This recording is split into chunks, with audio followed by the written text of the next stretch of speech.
Juste vous rappeler qu'effectivement le partenariat entre EDF et la FPI est un partenariat de longue date avec des intérêts communs qui sont, un, de défendre effectivement les bâtiments à haute performance énergétique, mais tout en restant sur des coûts de construction qui sont des coûts maîtrisés et accessibles aux clients. Et puis sur, si possible, effectivement des solutions qui mettent en œuvre l'électricité pour limiter les phénomènes de rejet de carbone. Ce partenariat, on fait effectivement le poursuivre parce qu'il y a effectivement un certain nombre de caps à passer. Ce partenariat, on va continuer à le développer, notamment avec les industriels, pour faire évoluer les techniques, que ce soit sur le bâti ou sur l'équipement, pour passer les exigences de la réglementation thermique RT 2012, mais aussi anticiper, tant que faire se peut, effectivement les exigences futures par rapport à l'empreinte carbone, ou des demandes clients qui pourraient voir le jour, notamment quand on parle de mobilité électrique, quand on parle d'objets connectés. Voilà, ce sont des sujets qui se développent de plus en plus et qui risquent d'avoir à terme aussi un impact sur vos bâtiments.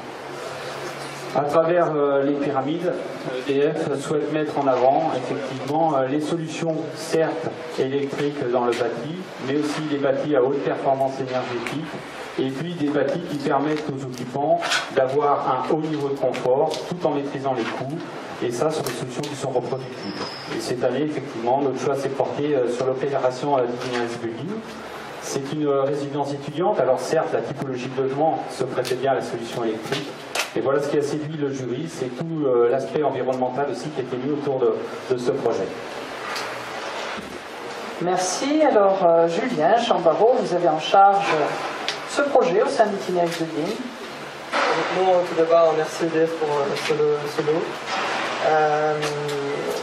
Le projet récompensé est un projet qui correspond à la réhabilitation de la clinique des Céseaux, avec une surélévation d'un étage en structure bois. Denis Hamel va vous présenter les caractéristiques techniques de ce projet. On a 107 logements étudiants dans cette résidence et qui va ouvrir en septembre 2015 pour la rentrée universitaire. Voilà. Je laisse Denis Hamel présenter les caractéristiques techniques. Peut-être qu'on pourra avoir une aide technique. Voilà, et ensuite la présentation peut-être de Gilles Bournery, effectivement, qui est entrepreneur spécialisé en construction au Saturbois et qui est intervenu, allez-y, sur ce bâtiment, qui nous en expliquera, je suppose, les contraintes et les spécificités. Bon, nous avons là affaire à une réhabilitation de la clinique des Céseaux. Donc la clinique des Céseaux, qui est un bâtiment construit tout en béton, avec des voiles très rapprochées qui déterminaient les chambres. Et les chambres d'hôpital, ce n'est pas rigoureusement des surfaces de logements étudiants, donc on a été obligé de remodeler assez fortement l'intérieur pour, sur la façade sud par exemple, faire 2 chambres d'étudiants pour 3 chambres d'hôpital, donc c'était un petit peu compliqué. Sachant quand même que la présence de tous ces voiles nous a permis de surélever le bâtiment sans problème de séisme, parce que quand on surélève un bâtiment, il faut, à partir du moment où on surélève ou on crée de la surface, il faut que le bâtiment soit conforme aux normes des parasismiques.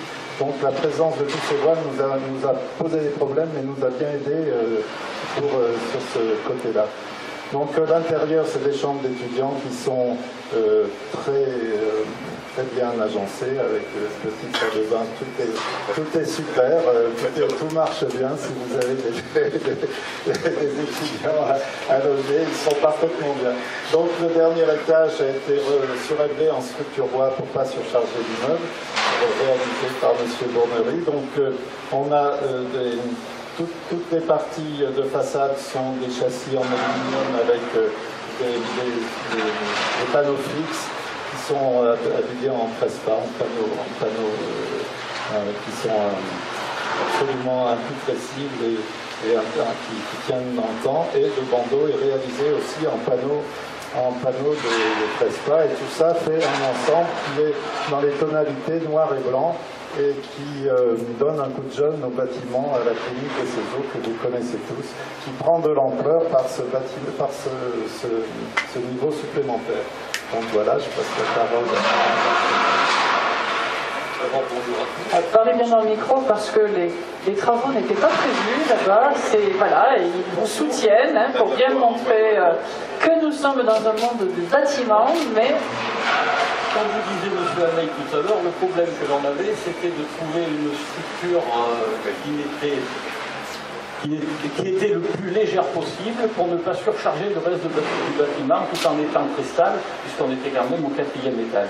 Donc, après différentes études, on est arrivé à l'ossature bois, parce qu'effectivement, ça nous permet de faire des constructions qui, en plus d'être très légères, ont un autre avantage, c'est qu'au niveau des nouvelles réglementations RT 2012, par exemple, c'est très facile de faire des étanchéités à l'air très performantes et de s'approcher le plus possible de l'RT 2012, de la dépasser, voire même pour arriver à des maisons passives. Merci beaucoup. Peut-être Philippe Vigneron, un dernier mot sur ces estudines Lafayette. C'est une opération particulière parce qu'elle mixte vraiment plusieurs niveaux de réalisation sur le plan technique, plusieurs niveaux très différenciés de destination en finalité, puisque le projet qui est récompensé aujourd'hui s'inscrit bien dans la requalification du bâtiment existant de la clinique, où la partie technique des blocs chirurgicaux, etc., ont été détruits, n'ont été conservés que la partie hôtellerie hospitalière et locaux administratifs, mais la propriété portait sur un peu moins de 9000 m², et on recrée à l'arrière de ce bâtiment un autre pôle d'habitat qui introduit une très forte mixité typologique et une très intéressante mixité sociale, puisqu'on a une opération qui est réalisée en partenariat avec un bailleur sur de l'accession sociale à la propriété grâce au PSLA. On a un autre bâtiment qui s'inscrit strictement dans une destination locative à loyer modéré, et les autres logements qui vont se partager entre de l'accession à la propriété pour des résidents sur le site et des investisseurs du secteur libre. Donc on va retrouver du locatif intermédiaire privé, du locatif social, de l'accession sociale à la propriété, de l'accession à la propriété de particuliers, et très à côté, sur le même site, une résidence universitaire, hein, avec une population dont la vocation est peut-être un jour de devenir elle-même locataire du parc locatif social ou intermédiaire ou propriétaire.